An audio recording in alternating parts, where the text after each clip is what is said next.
Assalamualaikum. Selamat datang di Kisah Malam Kalian.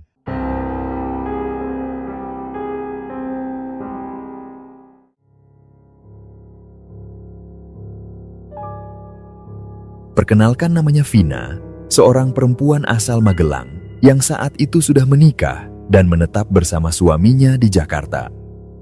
Kejadian ini terjadi sekitar 2 tahun lalu, tepatnya menjelang Lebaran. Masih di bulan Ramadan, saat umat muslim sibuk menyiapkan mudik ke kampung halaman. Kala itu, Vina tengah berselisih kecil dengan suaminya, Surya. Bukan karena masalah besar, hanya perdebatan soal jadwal mudik. Surya baru mendapat libur kerja tepat pada H-1 Lebaran. Sedangkan Vina merasa terlalu berat jika harus pulang sedekat itu dengan hari raya. Dia tahu betul betapa sulitnya mencari tiket di H-1, belum lagi harga yang melambung dan kemacetan parah di jalan. Belum lagi dia harus duduk lama dalam perjalanan dengan kondisi padat dan panas. Akhirnya, keputusan pun dibuat. Vina memilih untuk mudik lebih awal, H-10 sebelum Lebaran. Surya akan menyusul nanti, entah di H-1 atau bahkan setelah Lebaran. Alasannya sederhana. Vina ingin membantu ibunya dan adik-adiknya di kampung menyiapkan hidangan Lebaran. Sudah menjadi tradisi di keluarganya untuk berkumpul di rumah orang tua, memasak opor, rendang, dan ketupat dalam jumlah besar. Keluarga mereka memang besar, jadi semuanya harus siap jauh-jauh hari. Lagi pula, mudik sendirian bukan hal asing bagi Vina. Sejak dulu, ia sudah terbiasa pulang pergi Jakarta Magelang seorang diri. Hanya saja perjalanan kali ini ternyata membawa sesuatu yang jauh dari biasa. Vina tinggal di daerah Kramat Jati, Jakarta Timur. Dari rumahnya ia memesan taksi online menuju terminal Kampung Rambutan. Ia membawa 1 ransel besar dan beberapa tas kecil lain, seperti lazimnya orang-orang yang hendak mudik. Supir taksi yang membawanya termasuk cerewet, terus-menerus mengajaknya mengobrol sepanjang perjalanan. Menanyakan kampung halaman, keperluan pulang, hingga berapa lama ia akan tinggal di Magelang. Vina menjawab semua dengan sopan, meski dalam hati agak jengah. Di tengah percakapan yang membosankan itu, matanya tertumbuk pada sesuatu yang membuatnya bergidik. Di jendela mobil sebelah kirinya, dari arah luar, seekor cicak tampak menempel kuat pada kaca. Yang membuatnya aneh, ekor cicak itu bercabang 2. Vina yang memang tidak suka cicak, langsung mengetuk-ngetuk kaca dari dalam, berharap cicak itu pergi. Tapi hewan kecil itu tak bergerak sedikit pun dan tetap melekat di kaca. Supir taksi hanya tertawa kecil. "Takut cicak ya, Mbak?" katanya santai. Vina hanya membalas dengan senyum kecut. Ia merasa tidak nyaman, apalagi posisi cicak itu terlalu dekat dengan wajahnya. Sayangnya, ia tidak bisa pindah tempat duduk, karena tas-tas besar yang dibawanya sudah memenuhi kursi sebelah. Cicak itu tetap menempel sampai taksi berhenti di terminal Kampung Rambutan. Bahkan ketika Vina hendak turun, cicak itu masih ada di sana, membuatnya semakin geli. Supir taksi turun lebih dulu, membuka pintu dan membantu mengusir cicak itu dari luar. Sebelum berpisah, sang supir sempat berkata, "Hati-hati ya, Mbak." Katanya kalau lihat cicak berekor 2 begitu, suka pertanda nggak bagus. Ucapan itu membuat Vina tambah tidak enak hati. Ia hanya mengangguk pelan, lalu menyeret tasnya masuk ke dalam terminal. Ia mengecek tiket bis yang sudah dipesan jauh-jauh hari. Keberangkatan dijadwalkan pukul 5:45. Sementara saat itu baru pukul 5 sore, masih ada waktu sekitar 45 menit. Agar tidak repot di jalan, Vina memutuskan untuk ke toilet lebih dulu. Ia memang sedang datang bulan dan sering buang air kecil, jadi lebih baik bersih-bersih sejak awal. Di toilet, ia melihat 3 bilik tertutup dan seorang ibu-ibu sedang berdiri menunggu giliran. Vina ikut antri di sebelahnya. "Ibu mau kemana?" Tanya Vina sambil tersenyum. Ibu itu membalas dengan senyum lembut dan berkata, "Saya mau ke Magelang." Vina terkejut. Ia tidak menyangka akan bertemu orang satu tujuan. Tak lama, satu bilik terbuka dan mestinya itu giliran si ibu. Tapi sang ibu malah berkata, "Silahkan duluan, Mbak. Saya lagi nungguin anak saya." Vina mengucapkan terima kasih dan masuk ke dalam bilik. Ia membersihkan diri, mengganti pembalut, dan saat keluar, 2 bilik lainnya ternyata sudah kosong. Namun anehnya si ibu masih berdiri di tempat yang sama. Tidak bergerak masuk, hanya berdiri diam sambil menatap bilik kosong itu dengan pandangan kosong. Vina merasa aneh, tapi tak ingin ambil pusing. Ia hanya mencuci tangan, lalu keluar dari toilet tanpa berkata apa-apa lagi. Yang tidak ia tahu, itulah awal dari serangkaian kejanggalan yang akan membawanya ke sebuah perjalanan yang tak akan pernah bisa ia lupakan seumur hidup. Setelah keluar dari toilet, Vina segera menuju area keberangkatan. Senja sudah hampir habis, cahaya langit mulai temaram, terminal kampung rambutan masih ramai oleh para pemudik. Orang-orang hilir mudik membawa koper, anak kecil menangis, pedagang asongan berteriak menawarkan makanan ringan. Di tengah keramaian itu, Vina menatap papan jadwal dan menemukan nama bis yang akan ia naiki. Bis malam jurusan Yogyakarta yang nantinya akan melewati Magelang. Bis besar berwarna merah dengan garis emas melintang di sisi bodi itu terparkir tenang di jalurnya. Vina naik lebih dulu karena sudah memesan tiket. Tempat duduknya di bagian depan, tepat di seberang sopir dan dekat pintu masuk. Posisi yang cukup nyaman, tidak terlalu berguncang seperti bangku belakang dan memungkinkan ia melihat pemandangan sepanjang jalan. Saat duduk, ia menaruh tas kecilnya di kursi sebelah. Bangku itu masih kosong. Penumpang lain pun mulai berdatangan perlahan, sebagian sibuk mencari tempat duduk, sebagian lain masih di luar membeli bekal buka puasa. Tak lama kemudian, seorang ibu-ibu paruh baya datang dari arah belakang. Ia berhenti di samping Vina dan bertanya pelan, "Bangku sebelah ini kosong enggak ya, Mbak? Saya duduk di sini ya. Soalnya kalau duduk belakang suka mual." Vina tersenyum ramah dan mengangguk. "Silahkan Bu, bangkunya belum ada orang kok." Ia mengangkat tasnya dan meletakkannya di pangkuan. Sang ibu pun duduk dengan tenang, membuka tas kecil dan mengeluarkan sebuah kotak bekal plastik. Isinya kurma dan beberapa potong kue kering. Vina yang sedang tidak berpuasa karena datang bulan mengambil sebutir kurma saat ditawari. Rasanya manis, meski lidahnya terasa getir oleh perasaan aneh yang belum juga reda sejak bertemu cicak bercabang ekor tadi. Bis perlahan mulai bergerak. Suara mesin bergetar lembut menggantikan riuhnya terminal. Penumpang mulai tenang, beberapa tertidur, yang lain sibuk menatap ponsel. Jalanan macet seperti biasa menjelang waktu berbuka. Lampu-lampu kendaraan memantul di kaca, sesekali menyilaukan mata. Vina mencoba memejamkan mata, tapi matanya justru sering terbuka karena rasa tak nyaman. Sepanjang perjalanan, bis beberapa kali berhenti di titik-titik tertentu untuk menjemput penumpang tambahan. Namun bangku di samping Vina tetap tidak ditempati orang lain. Ibu-ibu itu tidak bergeser, seolah memang tempat duduknya di situ. Hampir 2 jam kemudian, hujan rintik-rintik mulai turun, membasahi kaca depan dan menciptakan suara lembut di atas atap bis. Saat itu, Vina merasakan ada tetesan air jatuh ke tangannya. Ia menengadah dan melihat AC di atasnya bocor. Tetesannya lambat, tapi cukup mengganggu. Ibu-ibu di sampingnya juga tampak risih karena tetesan air mengenai kursinya. Dengan wajah masam, ia akhirnya bangkit dan pindah ke bangku belakang yang kosong. Vina hanya mengangguk kecil sambil mengelap tangannya dengan tisu. Tasnya ia taruh kembali di kursi sebelah yang basah. Tak ada pilihan lain. Perjalanan terus berlanjut. Sekitar pukul 10 malam, bis berhenti di sebuah rumah makan di daerah Subang. Lampu-lampu terang menyambut para penumpang yang turun. Vina juga ikut turun, berjalan pelan ke tempat makan dan mengambil makanan prasmanan seperti penumpang lainnya. Suasana rumah makan cukup ramai, banyak bis lain juga parkir di sana.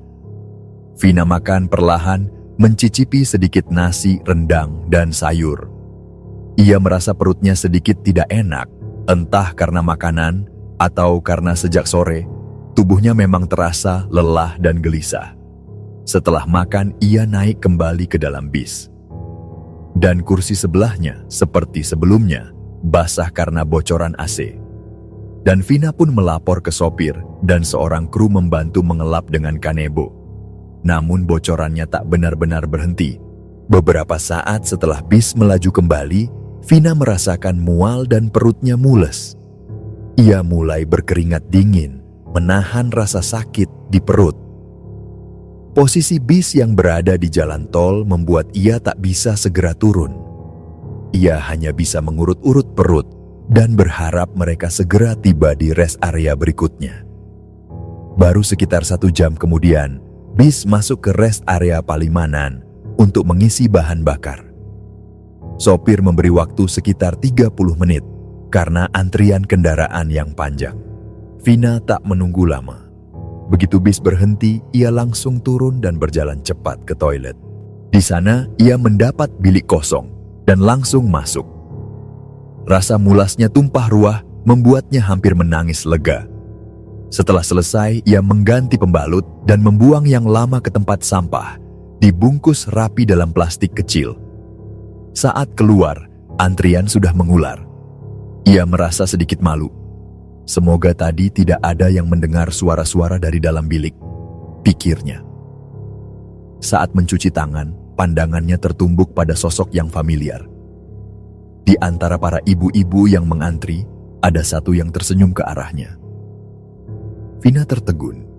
Itu ibu-ibu yang sama dengan yang ditemuinya di toilet terminal Kampung Rambutan. Perempuan itu hanya tersenyum dan mengangguk. Vina membalasnya pelan, masih terheran-heran. Ia yakin benar, ibu itu tidak naik ke bis yang sama. Ia duduk di bangku depan dan tidak melihat perempuan itu naik satu bis pun sejak awal. Vina mulai merasakan hawa dingin merambat di punggung. Tapi ia buru-buru membuang pikiran itu. Barangkali ibu itu memang naik bis lain, dan hanya kebetulan saja mereka kembali bertemu di rest area ini. Dengan langkah ragu, Vina kembali ke bisnya yang sedang antri di pom bensin. Ia naik perlahan dan menemukan suasana dalam bis gelap, sebagian besar penumpang tampak tidur. Ia duduk kembali di tempat semula, mencolokkan headset ke ponsel dan memutar lagu. Tapi rasa kantuk segera menguasainya. Dalam sekejap, ia tertidur lelap. Terlelap di tengah suasana gelap dan sunyi, yang perlahan membawa bis ke tempat yang tak seharusnya.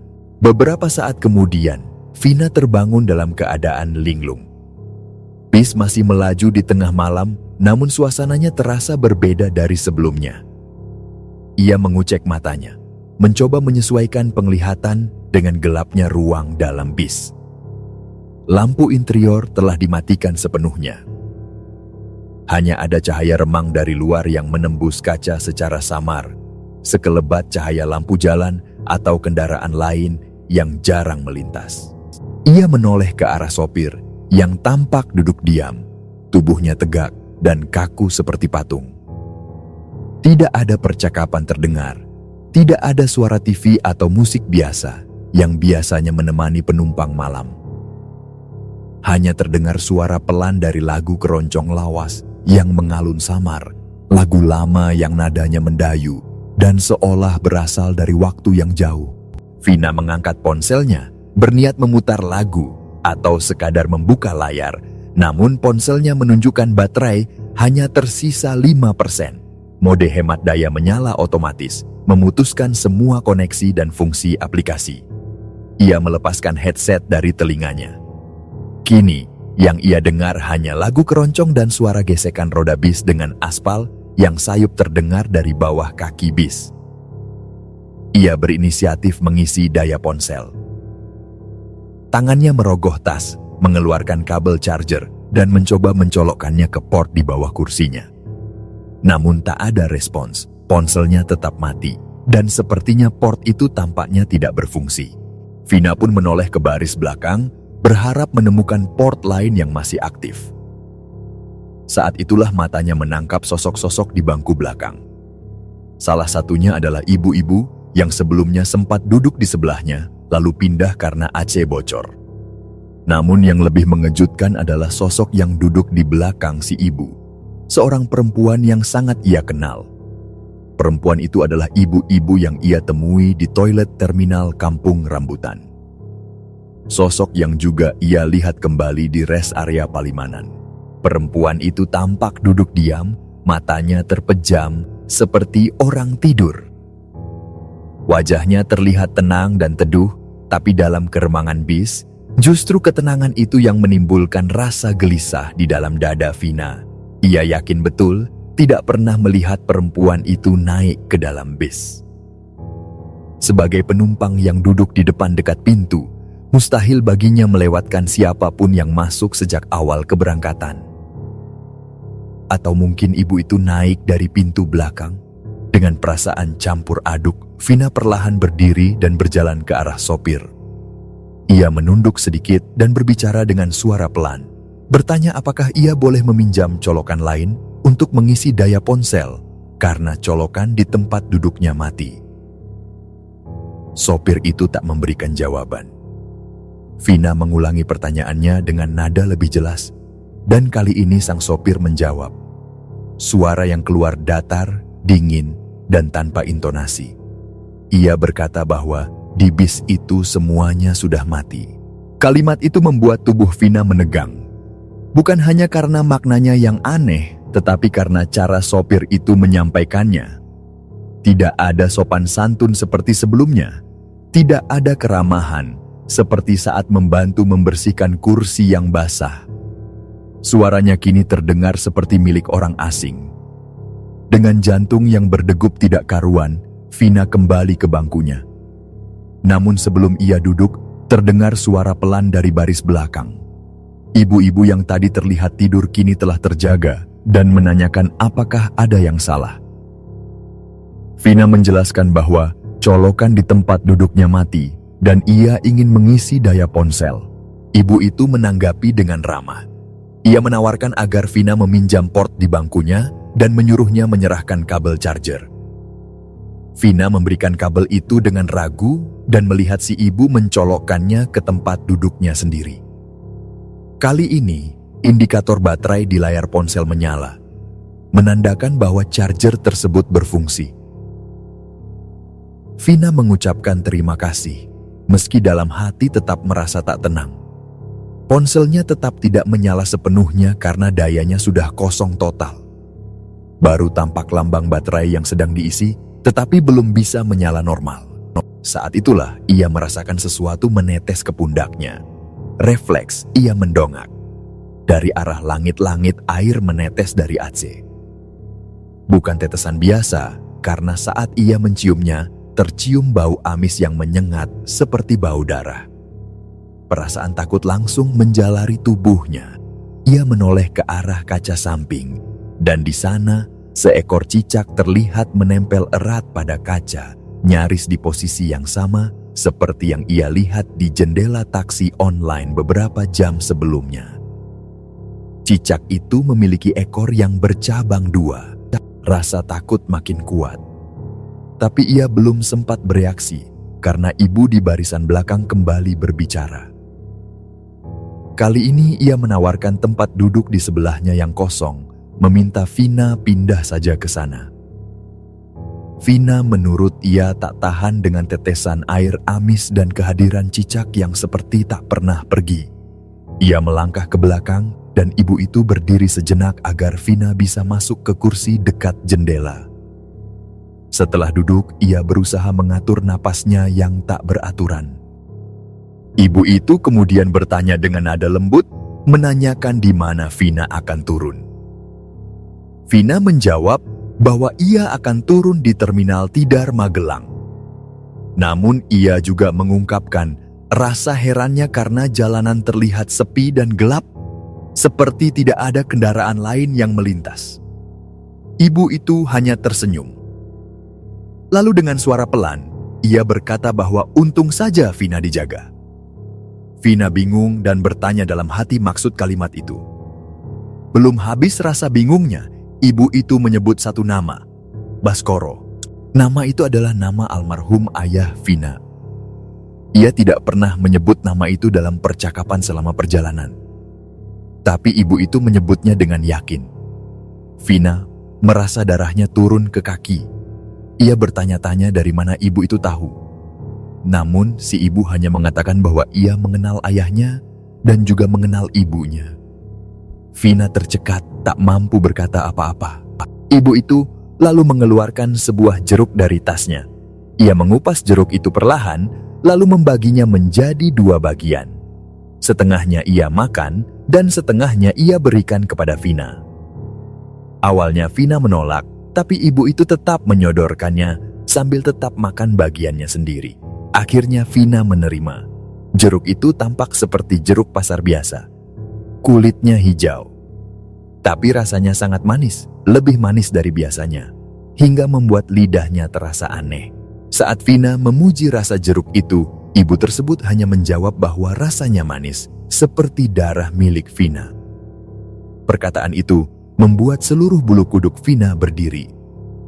Tatapan ibu itu berubah, tetap tersenyum, tapi pandangannya menembus dalam dan kosong. Ibu itu kemudian menepuk lembut tangan Vina dan mengatakan agar Vina nanti menyampaikan salam kepada ibunya. Vina tidak menjawab. Ia hanya menatap kosong keluar kaca, mencoba menenangkan diri. Tapi malam di luar tetap gelap. Jalanan terus membentang tanpa arah yang pasti. Dan kini ia mulai sadar bahwa ia tengah berada dalam perjalanan yang bukan sekadar perjalanan pulang kampung biasa. Tiba-tiba perut Vina kembali terasa mulas. Entah karena jeruk yang baru saja ia makan, atau karena memang tubuhnya belum benar-benar pulih sejak tadi. Ia menahan rasa tak nyaman itu sambil terus mengamati suasana luar dari balik kaca. Jalanan tetap gelap, kosong dan sunyi. Tidak ada mobil lain yang terlihat. Tak ada lampu jalan yang menyala dengan terang. Hanya kelam yang seolah menggantung di sekeliling mereka. Beberapa menit kemudian bis berbelok masuk ke sebuah rest area. Vina melihat dari papan petunjuk yang melintas bahwa mereka kembali berhenti di pom bensin.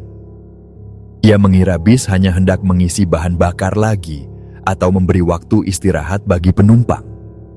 Karena rasa mulas makin tak tertahankan, Vina segera berdiri dan meminta izin kepada sopir untuk ke toilet.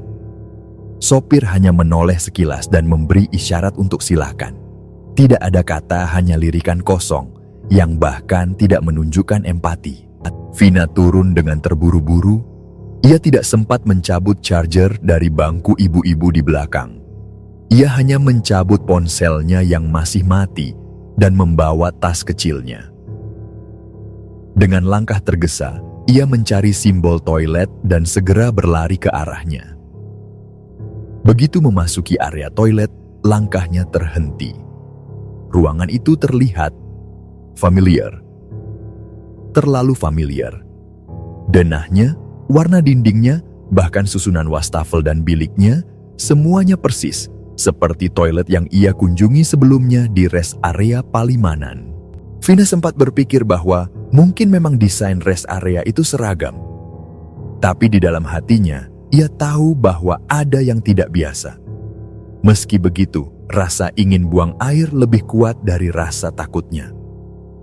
Ia masuk ke salah satu bilik, mengunci pintu, dan segera menyelesaikan urusannya. Begitu keluar, matanya menyapu ruangan.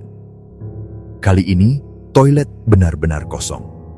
Tidak ada satupun orang lain di dalam.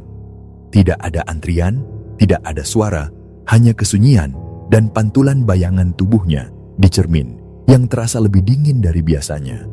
Perasaan heran mulai berubah menjadi gelisah. Ia keluar dari toilet dan menoleh ke sekeliling. Namun yang membuat jantungnya berdegup lebih kencang adalah kenyataan bahwa bis yang ia tumpangi tadi tidak ada di tempat semula. Ia berlari kecil menyusuri deretan kendaraan yang terparkir, matanya mencari-cari bodi merah dengan garis emas yang sudah dikenalnya. Tidak ada. Bis itu menghilang begitu saja, seperti lenyap di telan malam. Vina berdiri di tengah pelataran rest area, terengah-engah dan kebingungan. Ia mencoba mengingat kembali dengan yakin. Apakah tadi ia salah naik bis? Apakah ia salah rest area? Tapi semuanya terasa terlalu nyata. Ia jelas mengingat bahwa sebelumnya mereka sudah meninggalkan Palimanan lebih dari 1 jam lalu. Tidak mungkin mereka kembali ke tempat yang sama. Namun segalanya semakin mengganggu ketika ia melihat papan kecil di dekat toko oleh-oleh. Tertulis jelas di sana, rest area Palimanan KM 102. Tubuh Vina melemas. Ia menatap papan itu lama, matanya hampir tak percaya. Ia benar-benar kembali ke tempat yang sama, padahal seharusnya bis sudah jauh dari sini. Ia berdiri kaku, seperti tubuhnya ditarik kembali ke dalam pusaran yang tak terlihat. Jiwanya seperti ditahan dalam ruang waktu yang aneh, berputar-putar di titik yang sama. Dalam kondisi kalut, ia berjalan pelan ke pinggir area, mencoba mencari pertolongan. Beberapa orang yang duduk merokok di luar minimarket melirik ke arahnya. Salah satu dari mereka, seorang pria muda berseragam petugas rest area, menghampirinya dan bertanya apakah ia butuh bantuan. Vina menjawab bahwa ia tertinggal bis dan sekarang bingung karena merasa telah kembali ke tempat yang seharusnya sudah lama mereka lewati. Petugas itu mengangguk datar. Ia berkata bahwa kejadian seperti ini bukan pertama kalinya terjadi. Ada saja orang yang tertinggal bis di tengah malam, terutama jika mereka tertidur atau terlalu lama di toilet. Vina menjelaskan lebih lanjut bahwa ia merasa aneh. Karena tadi ia yakin bisnya sudah berjalan jauh, namun kini ia kembali di tempat yang sama. Pria itu hanya mengernyit, tidak memahami apa yang sebenarnya ingin disampaikan Vina. Bagi mereka, ia hanyalah satu lagi penumpang yang ketinggalan bis. Beruntung, petugas tersebut bersedia membantu mencarikan bis pengganti. Ia bertanya ke beberapa sopir yang masih parkir, dan akhirnya menemukan satu bis menuju Jogja yang masih punya kursi kosong. Vina langsung menyanggupi. Ia terpaksa membeli tiket baru dan membayar langsung ke sopir. Meski harus merogoh kocek 2 kali lipat, ia tidak peduli lagi. Yang penting, ia bisa segera keluar dari tempat itu. Ponselnya tetap tak bisa dinyalakan. Ia tidak bisa menghubungi siapapun. Tidak suaminya. Tidak adiknya yang sedianya akan menjemputnya di terminal Tidar. Saat akhirnya bis pengganti itu mulai berjalan kembali, Vina hanya duduk diam di pojok bangku belakang. Matanya lelah, pikirannya penuh tanya. Semua kejadian tadi masih terekam jelas. Wajah ibu-ibu itu, jeruk manis yang terasa aneh, perkataan bahwa ia sedang dijaga, dan yang paling tidak bisa ia lupakan, kalimat itu, sampaikan salam pada ibumu. Ia tidak tahu siapa perempuan itu, tapi perasaan bahwa ia tidak sendirian, bahwa sejak awal ada sesuatu yang mengawasinya, makin lama makin nyata. Dan satu hal lagi yang belum sepenuhnya ia sadari, kejadian ini belum selesai. Seiring waktu berjalan, langit mulai memucat ketika bis yang Vina tumpangi perlahan memasuki wilayah Magelang. Setelah semalaman terombang-ambing dalam kebingungan dan ketegangan, tubuhnya terasa lemas. Ia tidak sempat tidur di perjalanan kedua ini. Matanya terus menatap keluar jendela, namun pikirannya jauh tertinggal di rest area Palimanan. Di tempat itu, sesuatu telah terjadi, sesuatu yang belum bisa ia jelaskan dengan logika. Begitu bis sampai di terminal Tidar sekitar pukul 6 pagi, Vina turun dengan langkah gontai. Ia langsung mencari warung kecil yang masih buka, sekadar untuk mengisi daya ponsel. Ia meminjam charger pada pemilik warung dan menunggu dengan sabar. Setelah 5 menit, layar ponselnya mulai menyala kembali. Hanya 3%. tapi cukup untuk membuka pesan-pesan yang sejak tadi menumpuk. Puluhan panggilan tidak terjawab dan pesan dari berbagai nomor masuk nyaris bersamaan. Dari suaminya, kakaknya, teman-temannya, dan terutama dari adiknya Eko yang sedari semalam menunggu di terminal. Dengan tergesa, Vina langsung menelepon sang adik. Suaranya terdengar lega sekaligus cemas. Adiknya ternyata masih berada di terminal, tidak jauh dari lokasi Vina. Mereka segera bertemu. Saat melihat wajah adiknya yang lelah, Vina langsung tahu bahwa malam itu bukan hanya dirinya yang kebingungan. Adiknya menceritakan bahwa ia sudah menunggu sejak pukul 4 pagi, sesuai dengan estimasi kedatangan yang Vina berikan sebelumnya. Bis yang seharusnya membawa Vina memang datang, dan ia mengenali nomor plat serta ciri-ciri bis tersebut karena Vina sudah mengirimkannya lewat pesan. Namun yang membuat Eko panik saat semua penumpang turun, Vina tidak terlihat. Ia mencoba menghubungi, tapi tak pernah tersambung. Bahkan lebih mengejutkan, di antara bagasi bawah bis, sopir, dan kru menemukan satu koper besar berwarna kuning mencolok. Di koper itu tertera nama Vina, tertulis dengan spidol hitam di label nama. Koper itu sempat tidak ingin diberikan oleh kru bis, karena Vina tidak muncul.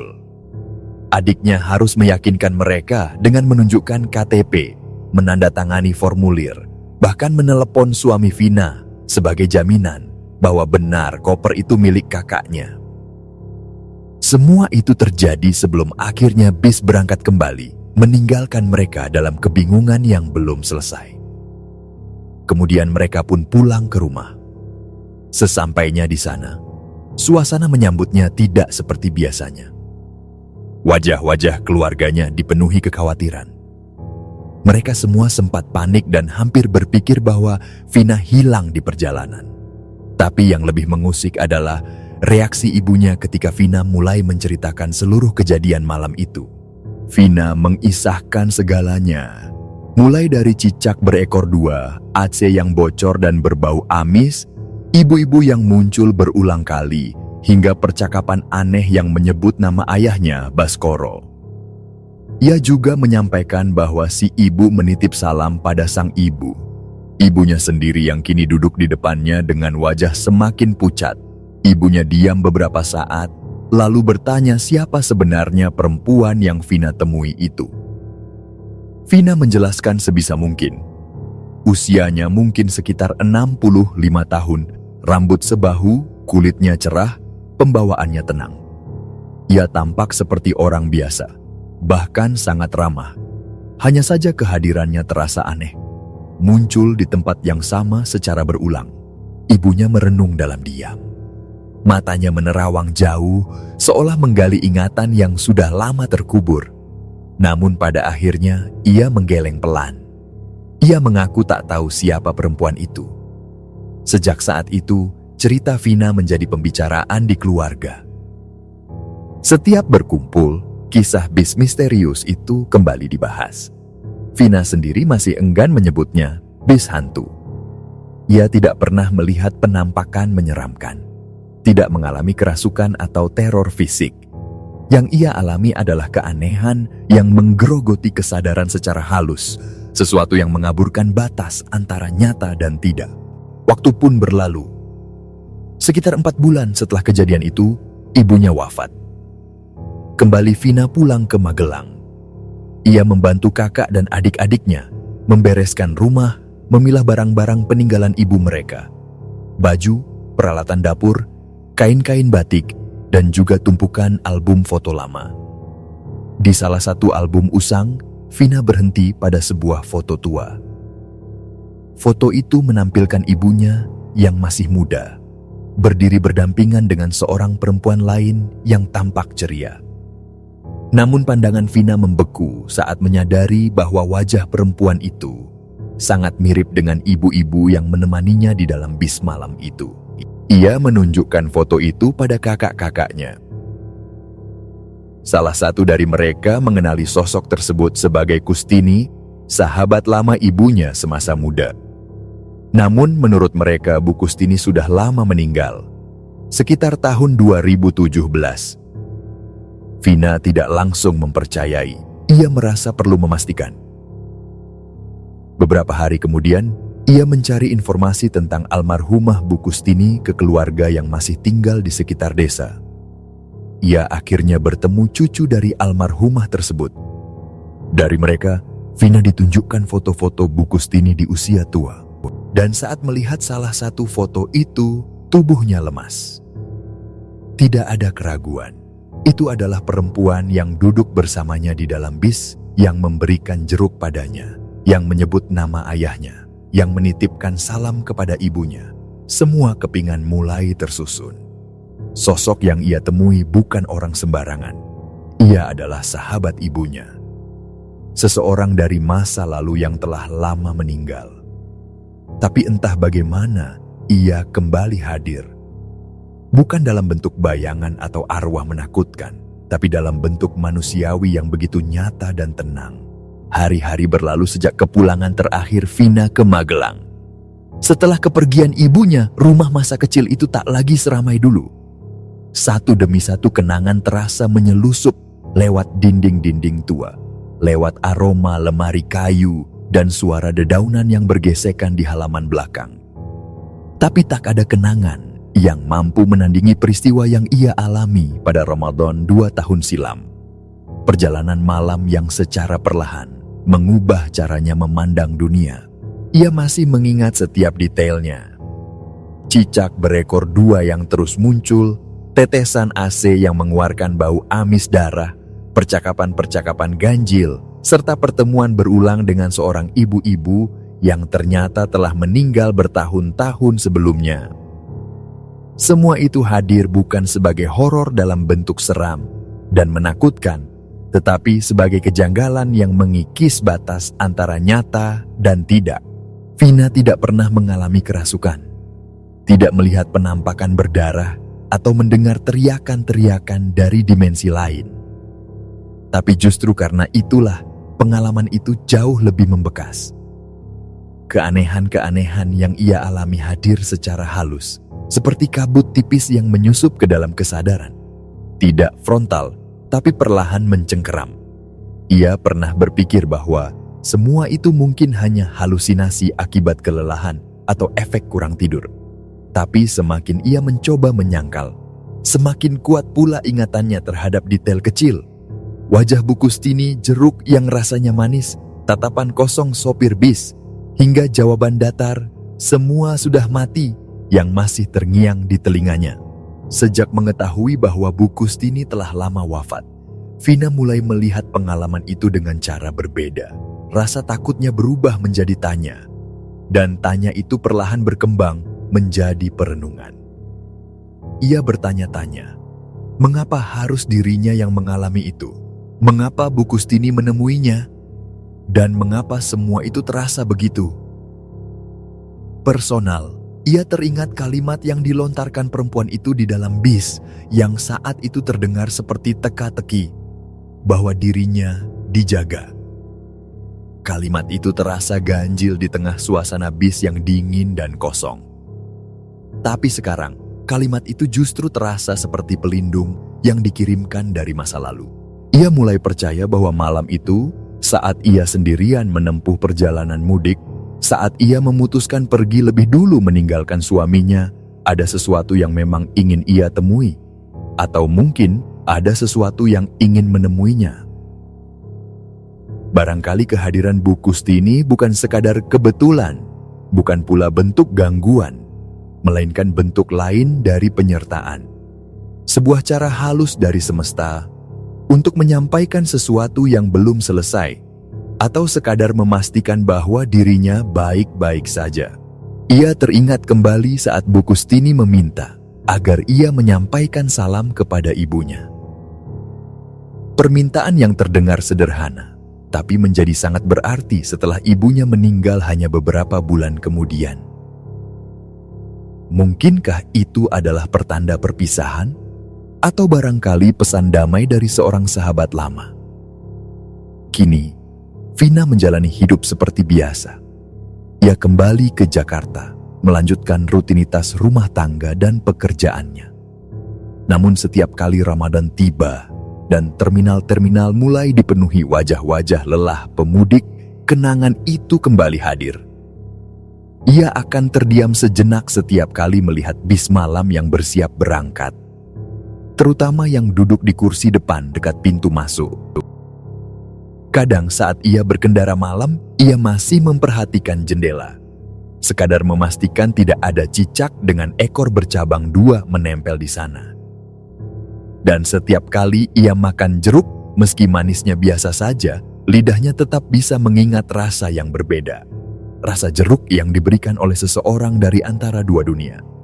Vina tidak lagi menyebut kisah itu sebagai cerita seram. Ia menyebutnya perjalanan. Karena memang itulah hakikatnya.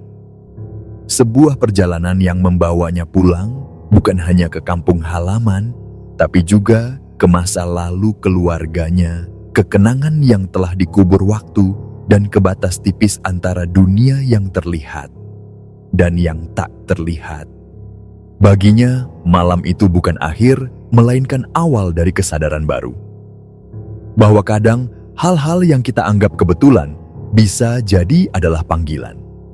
Dan dalam kesendirian, seseorang bisa benar-benar bertemu dengan yang seharusnya tak bisa lagi dijumpai.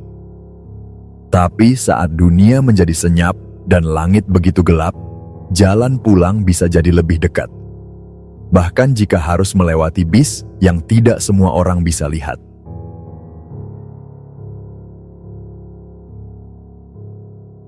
Baiklah, sekian dulu kisah kami kali ini. Kami mohon maaf apabila ada kekurangan dalam cerita ini. Dan untuk sahabat-sahabat yang akan kembali dari mudik, semoga Allah melindungi kalian sepanjang perjalanan. Tetap waspada, jaga keselamatan, dan semoga selamat sampai rumah dalam keadaan sehat dan bahagia. Bagaimana pendapat kalian dari cerita ini? Semoga dengan kisah ini dapat menghibur sahabat semua. Bila mana sahabat kisah malam kalian punya satu kisah mistis, silakan kirim ke alamat email kami. Insya Allah nanti akan kami ceritakan. Setiap cerita yang ditayangkan nantinya akan diberikan apresiasi berupa souvenir yang menarik. Kami ucapkan terima kasih juga untuk sahabat yang telah menonton video ini, dan juga yang telah subscribe, like, dan komen. Dan untuk yang sudah mendukung channel ini, kami mengucapkan terima kasih banyak, dan semoga Allah membalas kebaikan sahabat semua. Akhirnya, saya memohon maaf kalau dalam menyampaikan kisah ini terdapat kesalahan dalam berkata-kata dan pengucapan. Dan saya Sandi undur diri, sampai jumpa lagi di kisah kami selanjutnya. Semoga sukses dan sehat selalu untuk sahabat kisah malam kalian.